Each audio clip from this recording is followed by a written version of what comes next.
আম, কাঁঠাল, আনারস, লটকন সহ মৌসুমি ফলে সয়লাব মুন্সিগঞ্জের হাট লক্ষ্মীগঞ্জ। নিলামে হাঁকডাকে চলছে ধুম বেচাকেনা। সরবরাহ পর্যাপ্ত থাকায় ফলের দাম অনেকটা কম। ফজলি ও লক্ষণভোগ আম বিক্রি হচ্ছে 40 টাকা কেজি দরে।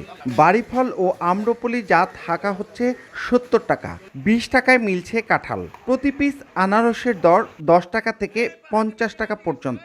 পাইকারিতে লটকনের কেজি 50 থেকে 60 টাকা। আনারস আনায় লস হয়, আমার গত 20,000 টাকা লস হয়েছে। কাঁঠালের মতো একদম খারাপ, মনে করেন গাড়ি টাকা হয় না। রূপালি 50 হইতে 100 পর্যন্ত বিক্রি হয় কেজি, আর লকনাম বিক্রি হইতেছে 30 হইতে 50 পর্যন্ত।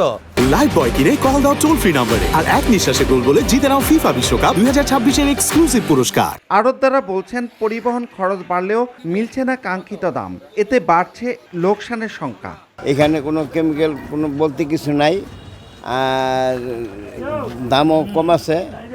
কলা মনে করেন যে কলা জ্বালানি খাইবেন, মনে করেন যে একে নির্ভয় খাইবেন। সড়ক ও নৌপথে দেশের অন্তত 18 জেলা থেকে ফল আসে মুন্সিগঞ্জে। ধলেশ্বরী তীরের আড়তগুলো এখন মৌসুমি ফলে ভরপুর। প্রতিদিনের হাটে 3 থেকে 4 ঘন্টায় বিক্রি হচ্ছে প্রায় অর্ধ কোটি টাকার মৌসুমি ফল। নাসির উদ্দিন উজ্জ্বল, সময় সংবাদ, মুন্সিগঞ্জ।